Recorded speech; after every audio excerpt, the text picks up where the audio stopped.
तो वहीं दिल्ली में फर्जी बोर्ड बनवाने और वोटर लिस्ट से नाम कटवाने की जंग का रुख आम आदमी पार्टी ने केंद्र शासित बीजेपी सरकार की तरफ मोड़ दिया है। दिल्ली की सीएम आतिशी ने केंद्रीय गृह मंत्री अमित शाह को पत्र लिखकर कई बातें कही है। दिल्ली में बसाए गए रोहिंग्याओं का डाटा भी साझा करने की मांग की है। आपके राष्ट्रीय संयोजक अरविंद केजरीवाल ने भी बड़े सवाल यहां पर कर दिए हैं। दिल्ली में इन लोगों को किसने बसाया है, ये भी सवाल पूछा है। देखिए, आपके राष्ट्रीय संयोजक अरविंद केजरीवाल और दिल्ली की मुख्यमंत्री आतिशी ने कानून व्यवस्था और अवैध रोहिंग्याओं को दिल्ली में बसाने के मुद्दे पर बीजेपी पर डबल अटैक किया है। केजरीवाल का आरोप है कि दिल्ली में आए दिन व्यापारियों को धमकियां दी जा रही है, हत्याएं हो रही है और केंद्र सरकार हाथ पर हाथ धरे बैठी है। केजरीवाल ने बताया कि इस मुद्दे पर उन्होंने केंद्रीय गृह मंत्री को पत्र लिखकर मिलने का समय मांगा है, लेकिन गृह मंत्री की तरफ से अब तक कोई जवाब नहीं मिला। इस बीच दिल्ली सीएम आतिशी ने भी गृह मंत्री अमित शाह को पत्र लिखकर दिल्ली में अवैध रोहिंग्याओं को बसाए जाने का आरोप लगाया। आतिशी ने केंद्र सरकार से दिल्ली में बसाए गए रोहिंग्याओं का डाटा साझा करने की मांग की है। साथ ही कहा कि भविष्य में दिल्ली सरकार से राय मशवरा किए बिना किसी भी रोहिंग्या को ना बसाया जाए। मैंने कल चिट्ठी लिखी थी अमित शाह जी को, और दिल्ली के अंदर कानून व्यवस्था बहुत ज़्यादा खराब होती जा रही है। दिल्ली में व्यापारियों को खुलेआम फिरौती मिल रही है, व्यापारियों को व्यापार करना मुश्किल होता जा रहा है। आप लोगों की जानकारी के लिए बता दूं, दिल्ली में औसतन डेली 17 बच्चे गायब हो रहे हैं, 17 बच्चे किडनैप हो रहे हैं, कोने कोने में नशा बिक रहा है, महिलाओं का घर से निकलना मुश्किल हो गया है, सड़क पे चलो तो फ़ोन छीन के भाग जाते हैं। ऐसे में मैं उनसे मिलके उनके साथ चर्चा करना चाहता था, अपने सुझाव देना चाहता था, उनकी व्यूज़ जानना चाहता था कि दिल्ली को कैसे सुरक्षित किया जाए। अभी तक मुझे अपनी चिट्ठी का कोई जवाब नहीं मिला और ना ही उनसे मिलने का समय मिला है। जी जो देश भर की लॉ एंड ऑर्डर और सिक्योरिटी के लिए जिम्मेदार हैं, हमारे देश के गृह मंत्री, उनको आज मैंने एक चिट्ठी लिखी है जो आज सुबह उनको भेजी गई है।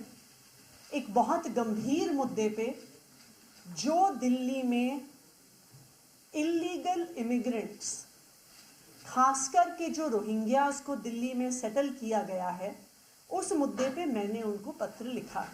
मैं अमित शाह जी से कहना चाहती हूं, जिन जिन रोहिंग्या शरणार्थियों को, जिन जिन इलीगल इमिग्रेंट्स को आपने दिल्ली में बसाया है, उसकी पूरी लिस्ट दिल्ली की सरकार को, दिल्ली की पुलिस को, दिल्ली के एलजी साहब को दी जाए। ये बिल्कुल साफ होना चाहिए, सभी दिल्ली वालों को पता होना चाहिए कि कब, कहां और कैसे इनको बसाया गया। दूसरी हमारी डिमांड है कि दिल्ली में इस तरह से किसी भी अवैध शरणार्थियों को दिल्ली की सरकार से पूछे बिना शरण ना दी जाए, उनको ना बसाया जाए। केजरीवाल और आतिशी ने केंद्रीय मंत्री हरदीप पुरी के पुराने ट्वीट का हवाला देते हुए बीजेपी पर करारा प्रहार किया। आतिशी ने हरदीप पुरी के ट्वीट को दिखाते हुए दावा किया कि एक सोची समझी साजिश के तहत रोहिंग्याओं को दिल्ली में बसाया गया। दिल्ली के अंदर हरदीप पुरी जी ने 2022 में बयान दिया था कि बक्करवाला के ईडब्ल्यूएस फ्लैट्स में रोहिंग्याओं को बसाया जाएगा। वो ईडब्ल्यूएस फ्लैट्स क्या दिल्ली के लोगों के नहीं थे? क्या उनके ऊपर अधिकार दिल्ली के लोगों का नहीं है? वो हमने दिल्ली के गरीब लोगों के लिए नहीं बनाए थे वो वाले फ्लैट सरकारों ने? अगर हमारे हक के फ्लैट, हमारे हक के बिजली पानी, हमारे हक के नौकरियां अगर बांग्लादेश से लाल आके इलीगल इमिग्रेंट्स को दिए जाएंगे तो दिल्ली की जनता कहां जाएगी? क्योंकि आखिरकार जब आप उनको बकरवाला में फ्लैट देते हैं, वो फ्लैट तो दिल्ली के लोगों के लिए थे। वो ईडब्ल्यूएस के फ्लैट्स झुग्गियों में रहने वाले लोगों को रिहेबिलिटेट करने के लिए थे। तो आप दिल्ली के लोगों का हक छीनकर अवैध शरणार्थियों को, रोहिंग्या लोगों को दे रहे हैं। ऐसे किसी भी अवैध प्रक्रिया को करने से पहले, ऐसा कोई भी निर्णय लेने से पहले, किसी भी अवैध शरणार्थी को दिल्ली में जगह लेने से पहले आगे मैं चाहूंगी कि दिल्ली की सरकार को पूरी सूचना दी जाए। ये उनका ट्वीट है। दैट मीन्स तब झूठ बोल रहे थे या वो अब झूठ बोल रहे हैं? दोनों चीजें तो नहीं हो सकती। वो ट्वीट कोई क्लैरिफिकेशन तो नहीं हो सकता? इस ट्वीट में उन्होंने लिखा है, in a landmark decision all, ये भी नहीं कि some, all Rohingya refugees will be shifted to EWS flats in Bakarwala area of Delhi. All Rohingya refugees. अब इसका तो कोई क्लैरिफिकेशन नहीं हो सकता। केजरीवाल ने केंद्र सरकार से पूछा है, अवैध रोहिंग्याओं को बॉर्डर किसने पार कराई, कई राज्यों को पार कराकर दिल्ली किसने पहुंचाया।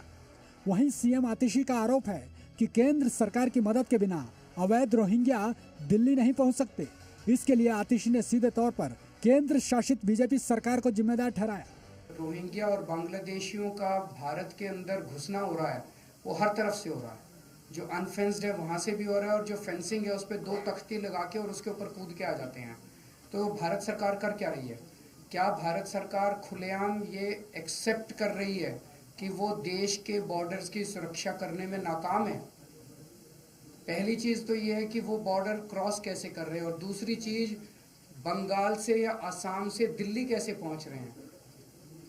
और केवल दिल्ली नहीं, इन्होंने झारखंड में कहा कि झारखंड में भी रोहिंग्या रह रहे हैं, पूरे देश में। तो क्या उनको सुनियोजित तरीके से वहां से ट्रांसपोर्ट करके देश के अलग अलग भागों में बसाया जा रहा है? अगर बसाया जा रहा है तो इन लोगों को पता है कि कहाँ बसाया जा रहा है। रह रहे हैं, उनके दिल्ली में होने के लिए सिर्फ और सिर्फ भारतीय जनता पार्टी की केंद्र सरकार जिम्मेदार है। उन्होंने बॉर्डर से उनको इलीगली एंटर करने दिया। उन्होंने बॉर्डर में इलीगल एंट्री करने के बाद 6 राज्यों को पार करके दिल्ली आने दिया, और जब दिल्ली आए तो केंद्र की सरकार ने उनको घर देके आधिकारिक तौर पर बसाया। तो अगर आज दिल्ली वालों का हक मारा जा रहा है, और अगर किसी प्रकार की इलीगल एक्टिविटी, किसी प्रकार का क्राइम इनके द्वारा किया जा रहा है, तो इसके लिए सिर्फ और सिर्फ भारतीय जनता पार्टी की केंद्र सरकार जिम्मेदार है। आतिशी और केजरीवाल ने 2 टूक कहा है कि दिल्ली में अवैध शरणार्थियों को बसाकर दिल्ली के गरीब लोगों का हक ना मारा जाए। दरअसल इससे पहले बीजेपी आरोप लगाती रही है कि आप सरकार ने अवैध घुसपैठियों के फर्जी वोट बनवाने में मदद की है, लेकिन अब आपने बीजेपी को ही रोहिंग्याओं को अवैध तरीके से दिल्ली में बसाने का जिम्मेदार ठहरा दिया है। ब्यूरो रिपोर्ट, जी मीडिया।